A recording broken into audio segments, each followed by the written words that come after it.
University of Missouri releases hundreds of pages of records detailing structural issues at the University Village apartments. Good afternoon. I'm Angie Bailey. And I'm Brittany Pieper. A walkway collapsed at the complex and killed a Columbia firefighter on February 22nd. KOMU 8's William Joy joins us in the studio. He and a team of producers and reporters spent the day analyzing the findings from those reports. William, what did you discover? Well, guys, a report from THH, the independent contractor that MU hired to investigate the collapse, found the cause of the collapse to be a concrete failure. Maintenance reports from the university showed it spent $4,000 just last year to repair the concrete on the walkway that collapsed. Further reports from THH show that unless action is taken, a, quote, catastrophic collapse could be imminent on 3 other buildings. Emails from the university show decks and roofs have concerned MU staff for more than a decade. In March 2006, MU noted that Building 706 was in an unsafe condition and needed to be closed, but residents continued to live there until September of that year. Then in early 2010, MU staff sent emails back and forth saying they were worried about deck and roof repairs, calling it an ongoing concern. In April, MU started outlining a project to work on 8 decks in the apartment complex, but it took more than 2 years to finish that project, and throughout it all, students continued to live in the apartment buildings. Our team is still digging through the documents. Coming up at 6, we'll tell you more about what they say, including just how much the university has spent in recent years trying to fix the complex. Many of us drive over bridges every day. Hundreds of them are dangerous and need to be replaced, but MoDOT doesn't have the money to do it. MoDOT commissioners met with state bridge engineers today to discuss the issues with the bridges. Bridges in Missouri are built to last 50 years, but the average age of bridges in the state is already at 45. State officials are closing a bridge somewhere in the state almost once every month because it's unsafe. MoDOT commissioners are not diverting any funds away from bridge repairs. The issue results from a lack of funding at both the federal and state level. An economic report released by the Federal Reserve today shows increasing home sales in our region. Columbia Realtors agree every quarter the Federal Reserve Bank publishes a summary of the current economic conditions in the U.S. Each district publishes a summary of its own with economic information specific to that area. Columbia is located within the 8th Federal Reserve District based in St. Louis. One Columbia realtor says he's seen a serious increase in demand to buy here. I would say anybody that is thinking about in the next year or 2 putting their house on the market, now's the time to do it because people are beginning to look. And if they want to get the most they can for their house, now's a good time to put it on the market. The Beige Book report also added that wages, prices, and employment have increased during the past couple of months. For a link to the full report, you can go to our website at KOMU.com. Governor Nixon says his trip to Canada is resulting in a $3.2 billion trade agreement. Nixon announced the trade deal with the Canadian province of Quebec during a phone interview earlier today. The Democratic governor says the deal would increase Missouri exports in aerospace, agriculture, and manufacturing by 15%. Canada is currently Missouri's largest export partner. A new budget plan in the Missouri House could make millions of dollars for public schools, but that depends on a strong economy. The House budget would provide a $122 million increase in aid for public school districts, agreed to by Republican House leaders and Senate leaders. The budget would provide an additional $156 million for schools only if the state meets revenue requirements. Columbia College just finished up its yearly career fair. The Career Services Center held the event that strives to connect employers with students for future employment. Even though Columbia College's website says a maximum of 60 companies could sign up for the fair, a record-breaking 76 employers registered to attend. One career fair student assistant says an effort to establish strong relationships with companies helped the fair succeed this year. We've got better relationships with our employers than we've ever had before, with more employers, and we've got brand new programs coming out. The director of Career Services says many students have received positions in the business sector as a result of attending the fair. The search for the next Columbia Public School Superintendent is nearing an end. The Board of Education picked 2 finalists for that job. The 2 finalists are Dr. Dred Scott, the Deputy Superintendent for the Independent School District, and Peter Stiepelman, the Assistant Superintendent for Elementary Education for Columbia Public Schools.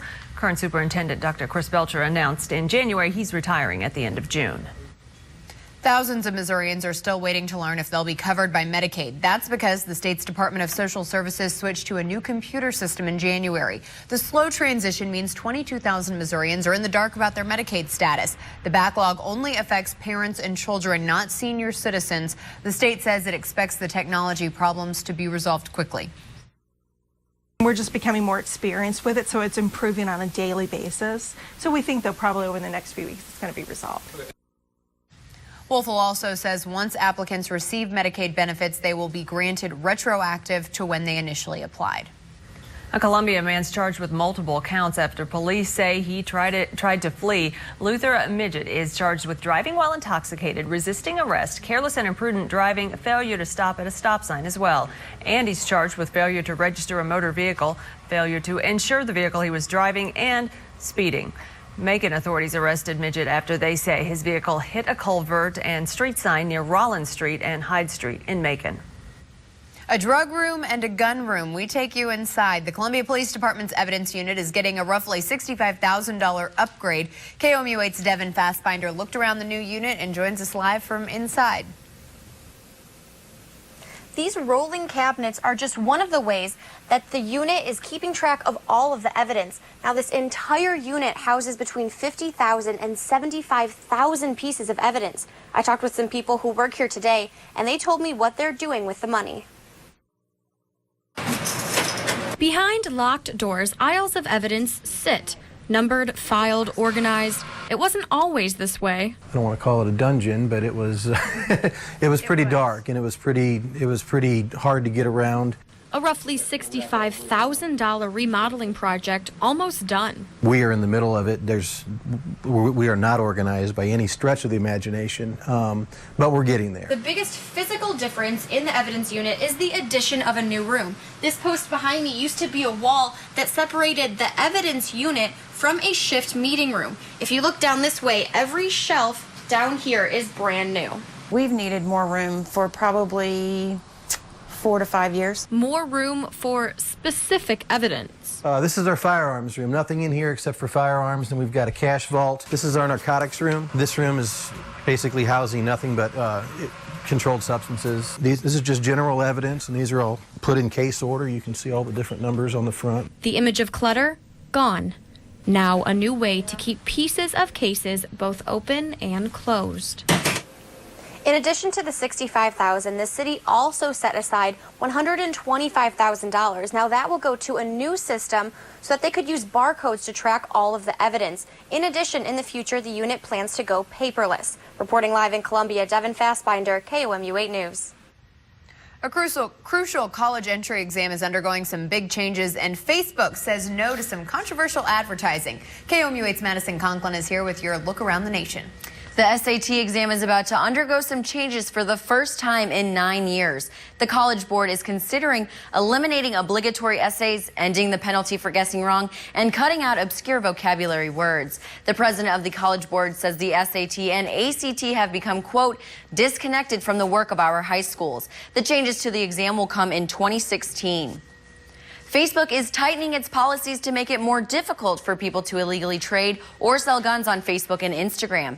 Facebook announced today it will delete posts offering to buy or sell guns without background checks or from selling firearms across state lines. The social network will also keep minors from seeing posts about gun trades and sales. And people gathered in Kentucky to celebrate the anniversary of a powerful day in civil rights history. Today marks the 50th anniversary of the day Dr. Martin Luther King Jr. led 10,000 people in a march on Frankfort. The march helped lead to Kentucky becoming the first state in the South to adopt a statewide civil rights law. And that's your first look around the nation. Here's what's happening around the world. A bomb threat sent pro-Russian demonstrators running from a Ukrainian government building.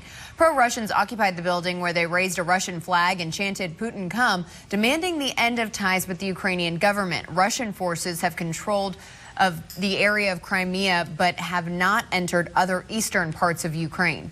Armed men in Crimea held and threatened a UN official today. Robert Sari reports he was threatened by 10 to 15 men as he left naval headquarters in Crimea and was held in a bakery shop. The UN's Deputy Secretary General said the men ordered him to leave Crimea. Sari said he couldn't leave because his car was blocked by a crowd of Russian supporters. Finally starting to warm up a little bit out there, and it makes us feel like spring could actually be on the way after this long winter. Maddie Heidenreich Maddie is in the weather lab with us to update us. Maddie? Yes, it does feel like spring is on the way, and I hope it is. But first, we have to get over a little bit of a cold spell tonight. Looks like there's already a 15 degrees difference from the northern portion of our viewing area to the southern portion, making in the 30s and Osage Beach almost near the 50s right now. But after that, it does look like we will start to see more sunshine and we will start to warm up. By Friday, at least, we will be close to hitting that 60-degree mark. We'll talk about this and a chance of that precip in my full forecast coming up in just a little bit. Researchers could have discovered a stepping stone in the search for a cure for liver disease. And a certain exercise could help increase survival rates for women with breast cancer. And there's a live look over Pettis County out there around Sedalia. It's been a nice day, hasn't it? It is 5:09. This is KOMU 8 News. First at 5, coverage you can count on.